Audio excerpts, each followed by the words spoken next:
Enzo Recto, kalaban ang katiwalian at kasinungalingan, kakampi sa katotohanan at kabutihan. Yung recommendation, sir, nung 3 of 8, no? Do we Okay. know kung sino na itong apat na to? For sure. I think we know. Ito lang sasabihin ko dyan. No? They executed 2 affidavits already. And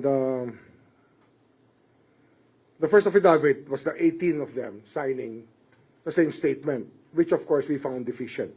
But still, consistent with the affidavit, these 8 people issued individual affidavits in front of our people here in the ombudsman.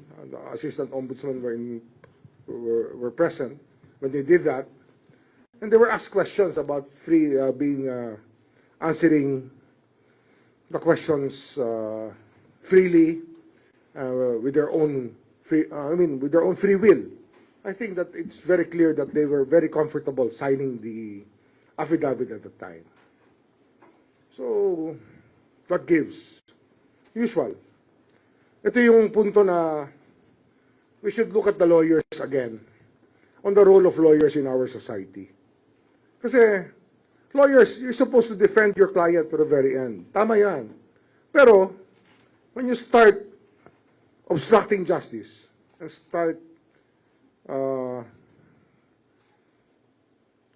coming up with schemes to frustrate the ends of justice, then you become complicit in the crimes committed. Kaya, ano yan, mabigat yan. And we will make sure that Attorney Baligod will be there to answer questions, even before the court. And of course, we know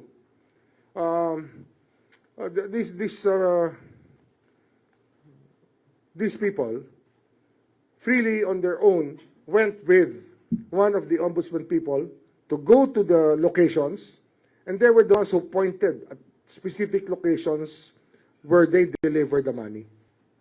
Oh, meron yan. So, we will ask them who were their lawyers, and we will ask the courts to discipline them when the time comes, when the proper time comes. I think we've had enough of these antics of the lawyers. No? Enough antics.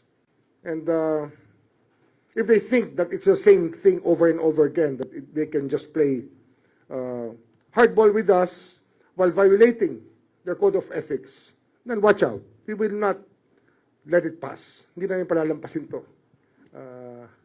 It's up to them. If they really want to fight it out that way, dirty, then we will just go to the Supreme Court and ask them to be defrocked and to be taken out of the role of attorneys.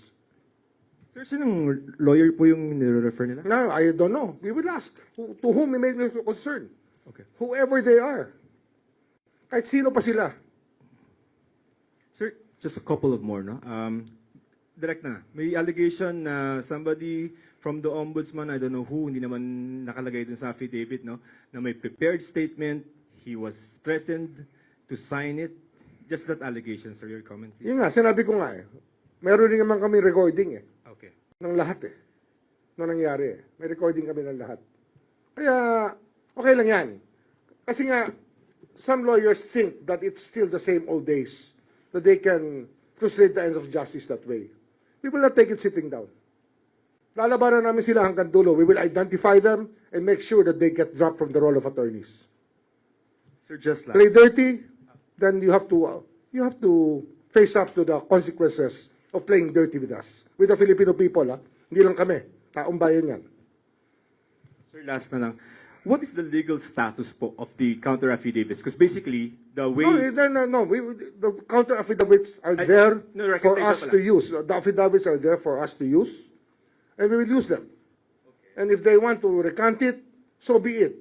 But it will be in court already. Okay. Sir, does it weaken or strengthen your case against the speaker? Actually, neither. It doesn't weaken or strengthen. But of course, it just points out to the fact that there are people working on his behalf to obstruct the ends of justice. Can we elaborate, please? They're making people lie. Who's making people lie? Kami, kaya namin takutin ng Marines. Tatakutin namin sila. Ayaw nga nila ng protection eh, kasi nga kaya nila yung sarili nila eh. Paano sila matatakutin? Di ba? We're offering them security and people here are present. We're there when the Marines, may nakangiti pa, may tumatawa pa nga eh. May kinikilig pa nga habang may pirma eh. Tuwan-tuwa eh. Oh. Sir, doon na po sa fabricated na affidavit, dinadawit na sinasabi na pinipilit ng ombudsman na idawit si Pangulong Bongbong Marcos. Bakit po kaya? Hindi ko alam yun. Hindi ko alam yun. Hindi ko pa nababasa yung affidavits. Pero basta ako, I stand by the work that we do here. I stand by the work that we do here. Pero wala pong pagpipilit mula po sa ombudsman na papirmahin sila ng panibagong affidavit? Wala. Whatever they signed before stands. And they will be examined in accordance with the statements they made. Hindi sila, we will not, if they have to be treated as hostile witnesses, so be it. But their testimonies will be there in front of people to show that people who stole money are willing to frustrate the ends of justice so they can get away with what they did. Gusto nila makawala, subukan nila. Pero ito, we stand by it and we will present it in court.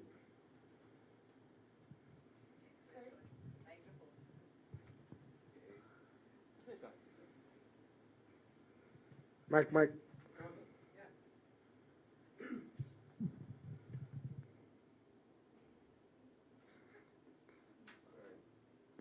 Hello, sir. Good afternoon po. Lianas Kapan, TJMA News Online. Sir, yung counsel of record po kasi at that time of these ex-bodyguards is Attorney Baligod. Yes.